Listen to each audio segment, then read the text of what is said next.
My deep appreciation of theater history was instilled in me by Tom Empey, a college mentor to me and hundreds of others. While teaching Greek theater terms, he would grab the fabric of his slacks and say, "You see these pants? Euripides Eumenides," making light of content that could be considered rather dry and stuffy while still maintaining respect for the art, which is what I want to do with this podcast. For each episode, I invite a guest from the many paths my theater career has taken me down. I give my guest no idea what we'll be talking about, but they know we're going to find an outrageous story about theater history and perhaps get a better understanding about why we're still doing it after all these years. So welcome to Euripides Eumenides, and I am your host, Aaron Odom. Apocalypse, I said, why you wanna show up now? Just when the heart of my life was getting good. I'll give you one more chance. Walk on out of the door, yeah. Get your ass to getting where the getting is good.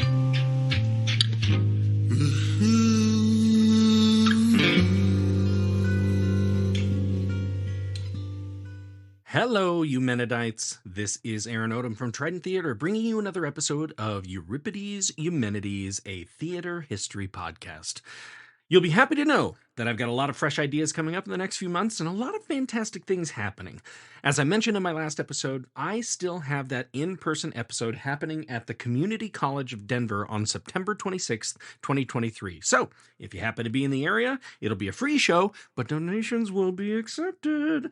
Again, I can't say too much about it now, but we will be having a special celebrity guest on the panel for that episode, and the topic is going to be great. And a lot of strong opinions will be shared, no doubt. All right, so let's see. Where am I getting new downloads? Oh, how about this, Eumenidites? Hello to my listeners in Armenia. Just looking up really quick, I'm pleasantly surprised to see thriving theater culture there, dating back to ancient Greek times. I've also been meaning to get an episode out on shadow puppet theaters, and a branch of which is really big in that area and has been for centuries. So, Armenia, thanks for picking us up and finding a new favorite podcast. Speaking of new favorite podcasts, let's get to today's episode. I recently connected with comedian and podcast host Keb Pound, who runs what he calls the most bingeable podcast in the world, The Stupid History Minute. Literally, my listeners, every episode is a minute long, and as Keb will explain in the episode, his podcast makes fun of the type of news stories the media thinks you need to know now. In the vein of a quick weather update or a financial minute, Keb brings you the history of extremely commonplace items, information you didn't ask for, but you'll be glad to know it when the episode is over. Plus, Keb has collected a set of his episodes that will be coming out in a book that will be released on October 1st of this year. The Stupid History Book Volume 1 is now available for pre-order, and I'll include links in the show notes where you can reserve your own copy. In any case, Keb was very excited to be a guest on today's episode. Plus, I had just heard about this story, and as soon as I did, I put everything else down to research it. I had to share the story with someone. It's so rich, it's got humor, it's got social commentary, it's got some interesting legal history, and in some parts, the story gets pretty dark. It's so much story that I'm actually cutting it into two separate parts, so you'll get the second part in 2 weeks. But without further ado, here is part 1 of the life and death of Joe Orton.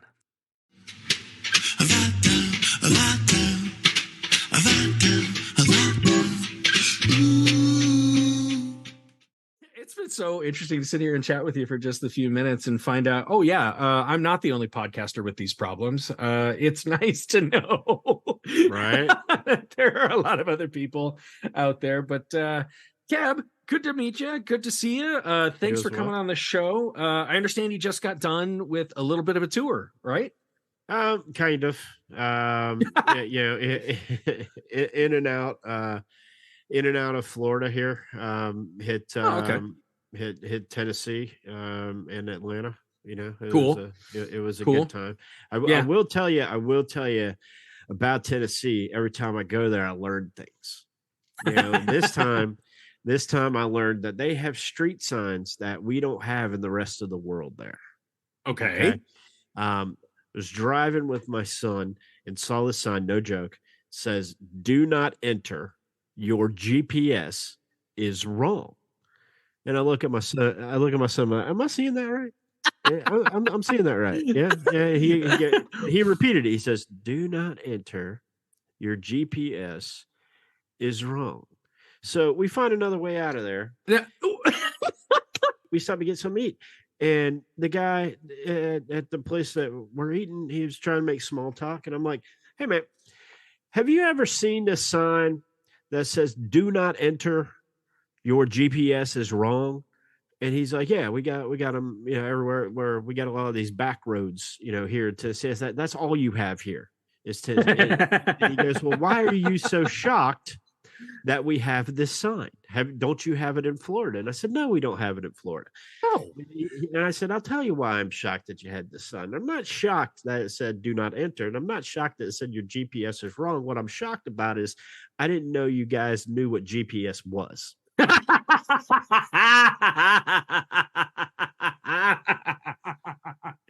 I thought it was your high school score, like a 4-point. Nobody got to a 4-point. Yeah, that sounds like something that you catch after you get a cold, GPS. You got your GPS. It's going to be hanging around a little while. You just take you some Alka-Seltzer. Yeah. My God. That's so funny. And it was an official sign, like green official. back. It was actually black with red black outlining. It was black, and it said "Do not enter" in red, and it said like colon, "Your GPS is wrong." Like that. And another thing I was shocked about is they used the right "your," because that's a pet peeve of mine, that people can get your and your wrong, yet they can correctly spell Justin Bieber every time, there, and there yeah, are all wrong. But by God, yeah. I can bash any name of any politician, but I can't get the spelling right. Yeah. Anyway, well, oh man, that's awesome. Okay, but Stupid History Minute, you're coming up on how many episodes now? 400 as of August 7th. Like on one level, you go, good God, that's a lot. When you really break it down, that is literally only 400 minutes of material. Right. Well, what's funny is that it used to be this all started off as a joke, but it was at one time like it would be called the Stupid History Minute, but then I'd do like 2.5 minutes worth of stuff. And then people started calling me out on it, and I'm like, you know what? You want a minute? You're getting a minute, And so I did a lot of research because I script that thing. I did a lot of research of how many words are a minute. Oh, yeah. So that's kind of what I go on, and I'll cut stuff out. And if you follow me on Twitter or on Threads or on Instagram, I put a daily, did you know thing out. And that's kind of a similar, because you have to have so many characters. Yeah. Because it goes on Twitter first, and then I convert it to everything else. But so it didn't used to be a minute. That was kind of the joke of it. We were kind of the Stupid History Minute because it started as your Stupid History Minute. If you listen to the first couple, and it was I've always been a big history fan. Yeah. And I would listen to these history podcasts, and there's only so many times that you could go over the Kennedy assassination and things of that nature, and they would always introduce themselves. It's like welcome to the History Show. I'm Walter Cronkite. And there's the nice little music in the background. Yeah, and all of a sudden I was like, they always introduce themselves. It's always just straight laced. I just wish somebody would do it like that, and do it of something so stupid. People would be like, "What the hell am I listening to?" And so I was reading the book Hamilton. I still haven't finished it because I found it incredibly boring. Like the first whole chapter is about his wife. I don't care about his wife. But so then, and that was during the pandemic. So then I tuned in to Disney Plus and watched the show. Right. And that show is written for me. It's about U.S. president or U.S. founding father history, and it's done in hip hop. That is I am born 1975. That is my wheelhouse right there. I love the show. And I'm like, look, they took something boring and they made it fun. And so Right. I'm going to say, I'm going to pull off the biggest practical joke. And I'm going to have this 1-minute podcast. It's going to be very short. So there's no reason not to listen to it. And it's just going to be straight laced. It's going to be the same thing every time, just a different subject. And we're going to do it daily. And then I'm like, well, what am I going to start with? So I'm sitting in my recliner in my living room, and I look over on my kitchen table, and there's my wife had bought a Ninja blender. Okay. Bam. And this light bulb went off. History of stupid everyday items. And we're going to start with the blender. That's why episode 1 of the podcast is blenders, and chapter number 1 of the book is blenders. Love it. Oh, and there it is, the book. Yeah. You got the Stupid History book, volume 1 coming out in October. Is that right? Correct. October 1st. Yes. Okay. Yeah. It's actually available for pre-order now. Nice. Okay. And listeners, those links are in the show notes, but go support Kev, because I've enjoyed listening to this show. And now that I know a lot more of the history of it, it's great that I feel like I'm in on the joke, because you've got so many different topics that you've covered, like the origin of different flavors of ice cream. Yep. The that one are beloved. They're beloved, yes, by the way. Absolutely. Most of them are beloved. If you listen to that series, I got a guy that listens to like every, he'll hit me on the DM. He'll be like, if you say beloved one more time, and it's like, no, it's a status. It took pecan praline a long time, but now it is beloved. It used to just be appreciated. Now it's beloved. Beloved. That's awesome. So that comes out everywhere October 1st. That's awesome. Go out and get a copy of it. Well, Kev, I tell you what, I brought you here for a reason. Okay. I have, wow, this is quite a story here, but I usually like to start these with a bit of a question. Okay. And the question I have for you today is, who is an artist that may have been a flash in the pan that you think deserves more credit? Wow. Any type of artist. Yeah, any type. Yeah, it could be a visual art, it could be music, it could be dance, anything that you can think of. Any type of artist. I'm going to go actor. Okay. And he's an incredible writer, but not most people don't know him as an actor, but he is an incredible actor. His name is BJ Novak. Novak. Yeah. Yep. And he is one of the main writers on a show called The Office. Oh, I've heard of that. But he was also in the show. Yeah. He was Ryan, right? Yeah. And he was a character in a movie, The Founder, with Michael Keaton. And he recently in 2022 had his first lead in a movie. And it's called Vengeance. It's on Amazon Prime. Oh, yeah. It is amazing. So I don't know so much flash in the pan, but definitely an underrated actor. Yeah, that should be more appreciated than he actually is. Yeah, I remember that when The Office first started getting big and people were doing interviews and everything. And I think that was a question that kept coming up, was like, who's the most talented on this show? And everybody hands down was like BJ Novak. Yeah. That guy is going to explode someday, and it won't be soon enough. And well, awesome. Well, we're going to talk about one today that got some time in the sun.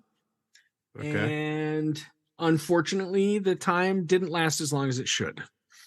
So, Are you ready? I as ready as I'm gonna be. Right on. Here we go. Now, as we heard in my last episode, The Master of Revels, censorship on the British stage has existed in one form or another for hundreds of years until 1968, when the Theatres Act was passed, effectively ending censorship of materials performed on stage. I still, that just blows my mind. 1968. That's so long. A good share of this censorship was reserved for making sure that no representation of homosexual men was seen on stage at all. And as you may recall from my last episode, a play had to pass muster from the examiner of plays under the office of Lord Chamberlain before it could be presented to the public. Number one, not a big fan of censorship. No. I mean, you're talking to a comic here. Yeah, right. Number two, if they're trying to censor homosexual things, yeah, right, that's about as homophobic as you can get. I know. Right. Right. So they're proud of themselves. No, it doesn't make sense. So just so I'm clear, because they want to do homophobic things, that is to protect the integrity of the theater. I guess so. Yeah. Okay. Am I the only person around here that doesn't think that makes sense? No. That doesn't make any sense. Okay. Sorry. I didn't. Yeah, you're not wrong though. Like the purpose of censorship, like you go, but why? If you listen to my last episode, the Master of Revels was partly there to prevent like inflammatory things to be said about the king or queen, or about foreign policy, or stirring up some sort of any kind of, they're like, people want to go to the theater not to strengthen agendas, but to learn how to become better people. That was kind of the intent. So I mean, Okay. to a degree I understood that, but then when they start getting into and no buggery on stage and keep things clean and make sure no naughtiness is seen, and you're like, So that's cool, but okay, so no, buggery on stage, but yet we can depict 8 dudes killing some guy in the middle of the Senate in a Shakespearean play called. That's cool. Yeah, that's fine. Murder, That's fine. that's mass, fine. just flat out stabbing somebody. Okay. Yep, exactly. People ask why we make fun of the British. Now, following World War II, Sure. gay men saw a much higher rate of arrests and criminal charges for lewd and offensive acts. And keep in mind, at that time, not only were they being censored on stage, but being homosexual was illegal in the UK, even in private. Kept shaking his head. Yeah, sorry. I know that might, if this is too edgy, what I'm about to say, you can cut it out. But bring it on. But that could be construed as somebody up there. What year was this? This was like right after World War II. So the 50s. So it was Queen Elizabeth then. Yeah. Right. She was the monarch. So I think I see where you're going. Right. So it might be construed that because they have such a problem with it, that they might be trying to hide something themselves. Oh, and that's never been suggested before. All right. I mean, I'm just saying. So, like I said, it was illegal in the UK, even in private. So, if it was even suggested that a man partook in homosexual activity, it could be investigated and lead to trial, conviction, and imprisonment. Tower of London. That's ironic as well. Right. Burden of proof, right? Innocent until proven guilty. The court believes you're gay. You're done. Okay. But because of this alarming rise in criminal cases against homosexual men, and because of the consistent media coverage about homosexual activity in Britain, an official committee was formed. Doesn't that sound delightfully British? Of course it was. Here's the name of the committee. Ready? The Departmental Committee on Homosexual Offences and Prostitution. You do that voice very well. I wish I could do voices. All I can do is, we're from Nashville, but that works. You do that voice very well, and it even makes them sound more conniving. I don't know if that's the right word, but let's just use a word that I'm familiar with: stupid. Than they already are. Well, you hide that stupidity by a number of words, right? Instead of like, we're studying queers, it's the Departmental Committee on Homosexual Offences and Prostitution. People are like, okay, sounds legit. Sounds official. Yeah.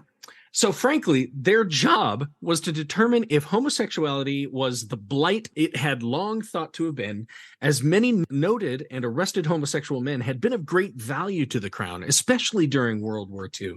I mean, did you ever see the movie The Imitation Game with Benedict Cumberbatch? I did. Yeah. Yes. So you have Alan Turing, who decoded like this German intelligence, and it helped, in huge measures. Turns out he's gay. Turns out that's obviously a big problem. But this committee starts looking at stuff like this and going, well, he was pretty helpful. I don't know that we should imprison him. So am I the only person here that can't decide whether the British, specifically the royal family, is I can't decide if they're interesting or absurd. I'm leaning towards absurd. I'd say both. I'd You say know? both. And I'd this say is not helping their cause. no. here, because in the 50s, they had a lot more say in what went on than they do now. Right. You know, I Yeah. mean, now it's basically the prime minister. I know they're head of state and head of government, two different things. Yeah. You know, but back then, the prime minister used to come and ask the queen, "What's up?" Yeah, right. Right. Well, check this out. This committee commissioned a report, and their report, called the Wolfenden Report, was released in 1957. The report was the culmination of a 3-year effort to deliberate over scientific evidence that homosexuality was in fact not an illness. And there's my dog. She's being all lovey on me right now. But That's all good. so yeah, they had scientific evidence that homosexuality is not an illness, and they had to deliberate for 3 years on what to do with that.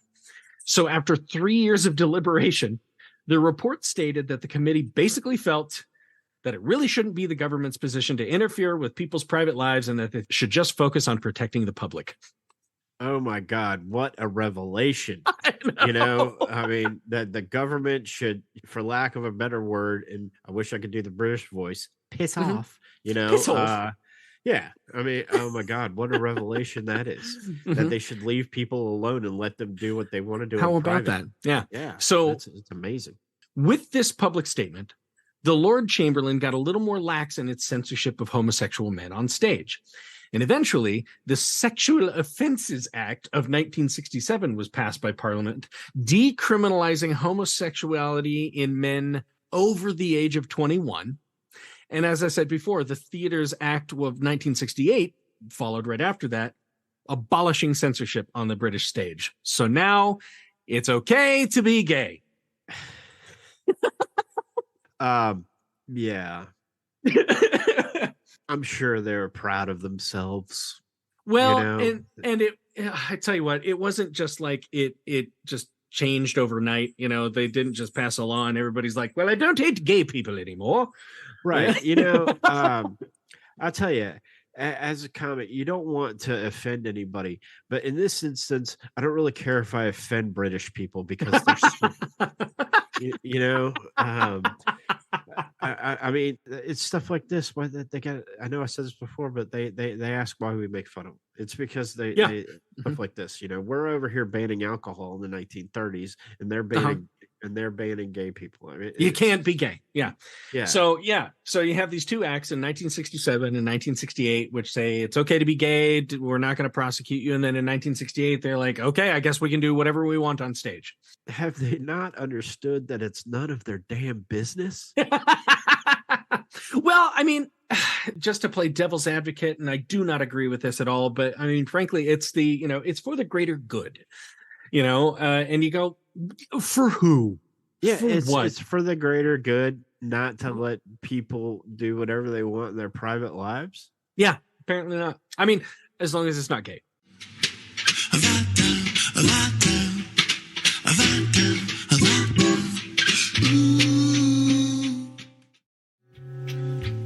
I know we haven't gotten to the story yet, but I truly felt that in order to understand the life and works of playwright Joe Orton, you needed to understand the environment in which he worked. And I'm still not done. But while we're here at the halfway point, I'll encourage you to contact me. You can find Euripides Eumenides and Trident Theater on Instagram. You can use the Contact Us form at tridenttheater.com, or you can simply rate and review the show wherever you get your podcasts. It really does help grow the show, and I would really appreciate it. But for now, let's get back to Keb Pound and the rest of today's episode.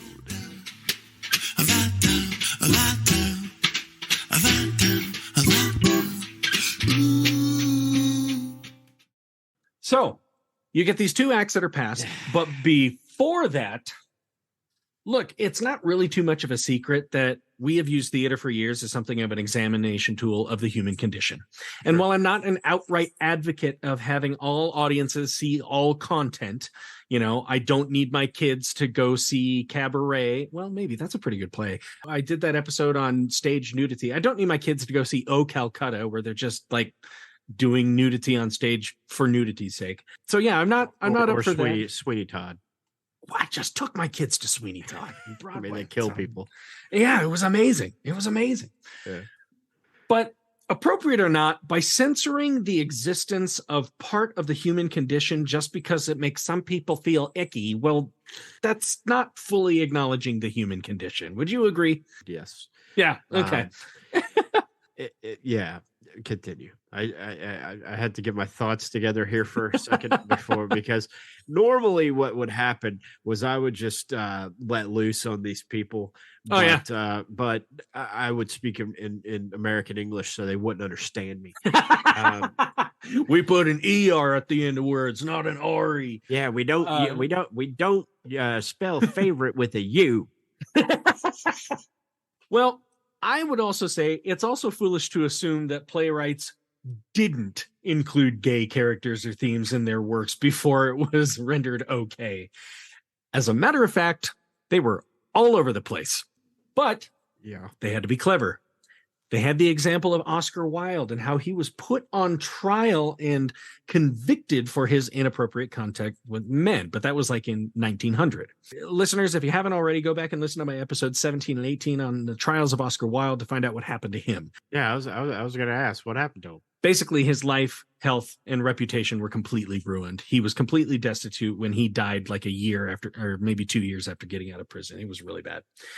And so you have the playwrights looking at that example. He was prosecuted with the fullest extent of the law, and they went, okay, I don't want to go down that road. Right.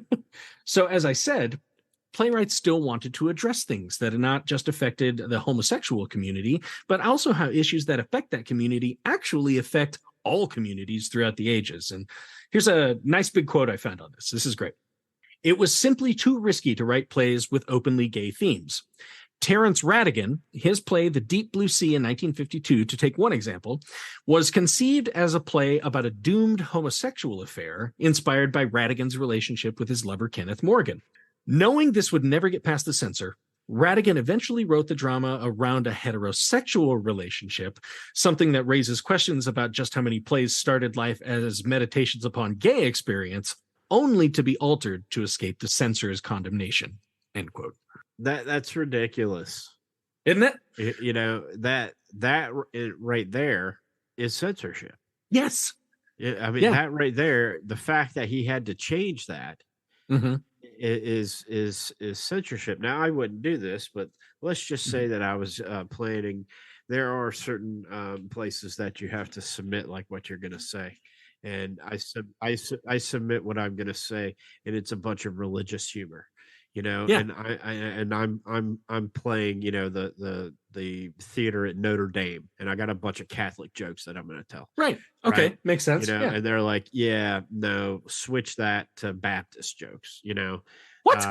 Right. I mean, hypothetically speaking, you know. Right. Okay. Yeah. Okay. If anybody ever told me to switch a joke that I was saying, I would promptly not do that. You know, I would promptly not do that. Now, if they ask me not to drop the F-bomb or anything like that, that's fine. Yeah. I get that's more of a respect thing, but they're not going to tell me what I can and can't say. You know, that's why I live in America and not 1950s England. Well, I brought him up on episode 20, Private Lives 1983, when Elizabeth Taylor would refer to playwright Noel Coward with she, her pronouns. And it was widely known that Coward was gay, even if he publicly stated that he was not. And Coward was incredibly inventive at addressing gay themes in his plays, as were his contemporaries. Here's another big quote I found. Playwrights found ways of hinting at a character's sexuality that the Lord Chamberlain did not always recognize. So when it went to the Lord Chamberlain for approval, we had some coding. In stage directions, playwrights drew on gay stereotypes. For example, describing a character as, quote, sensitive, quote, artistic, or, quote, flamboyant and well-dressed to tip off directors and actors that this character held homosexual desires. And as a result, dramatists could get away with writing characters that appeared dandyish or foppish, and yet who, for those in the know, were readily identifiable as gay men and women. So now we're stereotyping. Well, in a way, the thing that cracks me up about all of this is, come on, everybody knew. Yeah. Everybody knew. Like, Right. I mean, even in my college days, I came across people who, I don't know if they were exploring their sexuality or if they were just curious about it. But when they find out that I was studying theater, they're like, wow, so you must know a lot of gay people then. I'm like, yeah, I guess. I mean, it does tend to attract a larger, an LGBTQI plus presence, Right. but that doesn't mean I'm like a scholar in gay studies or queer theory or anything like that. Right. But I was being treated like somebody who had visited a Yeti or something like that. Again, none of their business. No, it's not. I mean, it's not.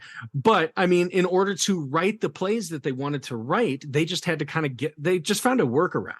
And Right. the Lord Chamberlain was too stupid to understand it. And like, oh, this dandyish man who runs a flower shop is named One-Eyed Pete. Okay, that makes sense. He sounds like a brusque young gentleman, doesn't he? The Lord Chamberlain sounds like a real winner. Real smarty. Yeah. Appointed, not elected. Kind of like school superintendents. Yes, there you go. Now, I just said that this workaround allowed characters to write people who are identified as gay men and women. And it's the first time I mentioned women, because this is so funny, Kev. So many of the laws specifically stated the words or, hinted at the words homosexual men, not homosexual people. Right. It was as if the idea was not even a possibility. Right. Yeah. So I cannot tell you how against censorship I am. Oh, yeah. I cannot, as long as it doesn't hurt anybody. Right. I think somebody should be able to say, write, or publish anything they want to, as long as it doesn't hurt anybody. Right. Right. The old adage, you can't go into a theater and yell fire, Yep. I can't express to you how much but what doesn't make sense is that over here you have a problem with two men, and it never occurred to you that it could happen to women too. Yeah, no. And here's the thing: we're protecting everybody against gay men. That's what we're protecting. It's not even possible for two women to be in love with each other. Yeah, I mean, that's kind of what the laws seem like they're indicating. Like they couldn't even see it as an option. So in this environment where you do have like censorship, but we're talking post World War II, where people are really starting to kind of change their views on things, because we have this report that says we shouldn't really worry about it. In the next 10, 15 years, we have laws saying that it's okay, it's fine. In this environment, one such playwright in the midst of all this, who gained quite a bit of fame in the 1960s and seemed to be the heir apparent to Oscar Wilde in terms of wit, humor, and frankly confronting audience members with shocking material, was Joe Orton. I bet you've never heard of Joe Orton, have you? I have not heard of Joe Orton. Well, we're going to be discussing the story of Joe Orton today. Okay. So I had to give all of that exposition about gay rights activism and law before we get into this. Okay. So John Orton was born in 1933 to a lower middle class family, and he later took the pen name Joe, but was born John. So I'm going to refer to him as John for a while, but I just wanted to clarify that. He led a pretty unremarkable and uneventful life. He had issues with asthma as a child, and one particular episode of asthma unfortunately made him fail his 11 plus exam, which is a test administered in UK public schools to indicate what type of higher education they should go through, or secondary education. That would be like at the end of elementary school, we take a test and it says, okay, you're going to go to a school that specializes in machinery, or you're going to go to a school that specializes in philosophy or something like that. Just kind of trying to meet the student's aptitude before higher ed and college, right? So I'm like, that actually sounds pretty smart to me, but what do I know? Cool. So this caused young John, because he missed the 11 plus exam because of an asthma attack, so he failed it. This caused him to be sent to Clark's College to take a course in being a secretary, which he did beginning at the age of 15.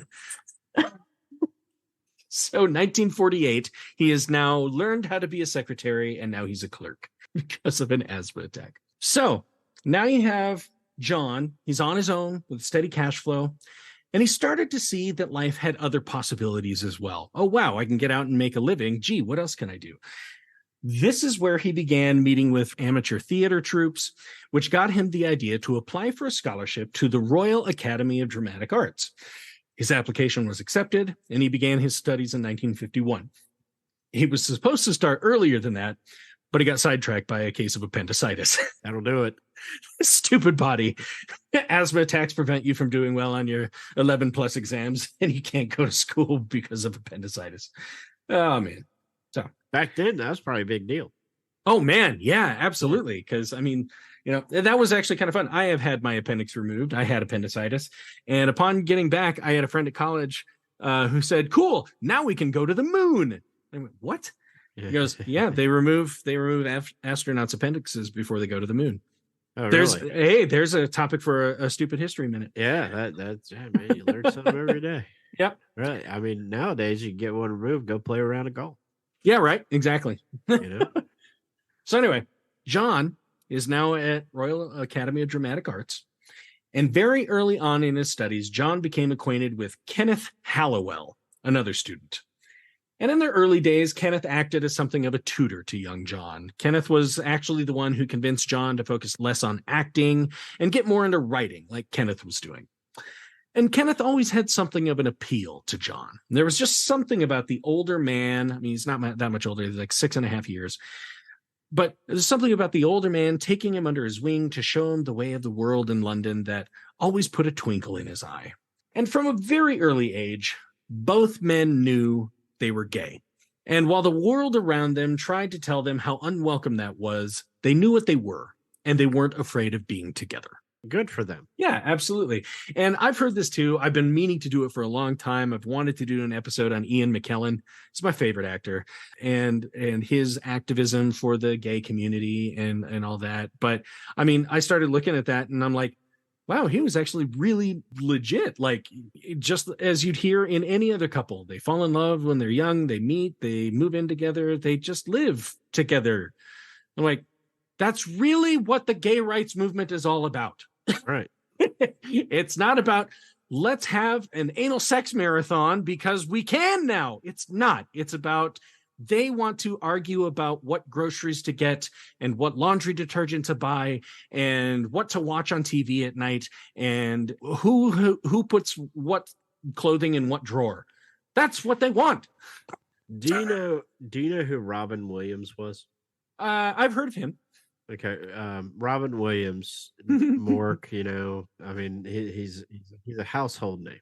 Oh yeah. He once said, when somebody asked him about same-sex marriage, he said, "I don't know what everybody's complaining about because anybody that's ever been married always knows it's always the same sex." Yep, I like that. So here we go. We got John and we got Kenneth. And like I said, as John's youth was fairly conventional, you know, not really anything unremarkable and kind of like a decent home. You know, there wasn't a lot of family strife. Kenneth Halliwell's was quite a bit darker. And here's a quote. As a boy of 11, Halliwell had seen his mother choked to death after being stung by a wasp. It flew into her mouth, Keb, and stung her, and she died. At the age of 23, he had found his father dead with his head in a gas oven, but he had stepped over the body, put the kettle on, made a cup of tea, and had a shave before he reported the death. End quote. Wow. So, little different view on the old life-death thing there. Sure. So, the two graduated in 1953, and while they both had some initial work behind the scenes with repertory theater, they both soon realized that they felt more passionate about writing.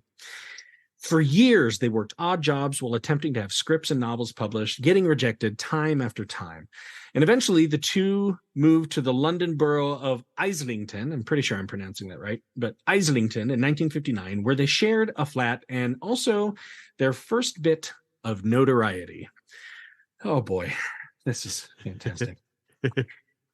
To pep up the rather dreary exterior of their apartment, Kenneth and John would cut out pictures from magazines and turn pretty much all of the wall space in the entire apartment into one big collage of sorts. Okay. So it's just wallpapered with, celebrities or, pictures of animals and, just big words. And that was their apartment. And then I think there was something I read. I don't know why journalists do this sometimes, but they're like, here's a detail you never needed to know, and it has no impact on the story. But they talk about the apartment, and then there was a yellow and black checkered ceiling. And I'm like, okay. Well, that's fantastic. Did it have anything to do with what happened? No, they had a yellow and black checkered ceiling. Okay, cool. We didn't need that. I'm just gonna say. Yeah. Okay. So yeah, all of this collaging and decoupaging of their walls didn't just stop there. To cure their boredom and the pain of a long line of rejection notices from publishers, Kenneth and John created quite an operation of covertly plucking books from the shelves of the Islington Public Library, take them home, and defacing them with some of the 1,500 or so pictures they'd cut out. They just had a file or a box full of them. They'd also paste new material on the dust jackets of the books, typewritten on their Adler Tippa typewriter. I'll bring that up because it's going to come back in later. Okay. Then they'd return the books and often wait to see them reshelved and watch it with contained glee as readers would check them out and be shocked by the content they saw. I love these guys. I know, right? That is like one of the best practical jokes I've ever heard. Oh, this is so funny. This is so funny. Oh, yeah. And I mean, it was a rather clever prank and something of a good statement on the perceived need to censor materials. Right. And a challenge to the societal norm that only censored materials could be popular. Yeah. It's such a great statement. It's so, frankly, it's Banksy, isn't it? Sure. I love that. Good word. Okay, here we go. Okay. So what did they put on the books that could be considered so scandalous? Uh-oh. Well, here we go. This is a huge quote that I found, and it's going to come in parts. So I'm going to just give it to you part at a time. Okay. Sometimes these alterations were obscene. A reader scanning a relatively tame Dorothy Sayers whodunit would find themselves confronted with a mystery even before they opened the book. The blurb, the section on the back when you turn it over and it tells you what the book's about. Right. The blurb now describes some missing knickers and a 7-inch phallus, and concluded, all in caps here, read this behind closed doors and have a good shit while you are reading. That's funny. Let's see. Meanwhile, the collected plays of Emlyn Williams, also, fairly tame and censored material, sure, suddenly included titles such as Knickers Must Fall, Olivia Prude, Up the Front, and Up the Back. And I think there was even one, God, if I can find it, it was something like Who Fucked Daisy or something like that. Who Fucked Penny? That was it. Oh, these look lovely. I'll enjoy Who Fucked Penny. Can you just imagine like this lady, and she's getting, she just went to church at the Church of England, and they went through mass. She did communion and all this good stuff, and she's like, hey, honey, on the way home, can you stop by the library real quick? And I want to pick up a book. And she picks up a book, turns it over, and she reads Who Fucked Daisy? That's fucking hilarious. So it wasn't just writing. Here's continuing this quote. The collages on the covers were no less subdued and often overtly queer. On the book of a cover of John Betjeman poetry, a middle-aged man glowers in scanty black briefs. His body is covered entirely in tattoos. So it's just this older man just frowning at you in his jockeys, and he's got all these tattoos from his neck to his toes. That's cool, man. And on a book of really tame, kind of conservative type. Let's see. A now mostly forgotten romance novel, Queen's Favorite, was redone with two men wrestling naked to their navels. It might be the Queen's favorite. I mean, you Uh-huh. don't know how she You would, never know. That's right. She might have been, a little different than her purse and hat That's wearing, right. and all that good stuff. Maybe she did enjoy watching gay men wrestle. I bet you she did. You know what? Whatever floats your boat, man. Yeah. You do you. And here's the end of the quote. Some celebrated same-sex desire in subtle ways. On the cover of Othello looks past the naked and zoftig Desdemona, whose hand hovers suggestively above her crotch. Behind Othello, a man points an arrow at his backside. Whatever do you mean? Well, what are they trying to say? Do not use your GPS here. That's what I think. Right. Yeah. Don't enter.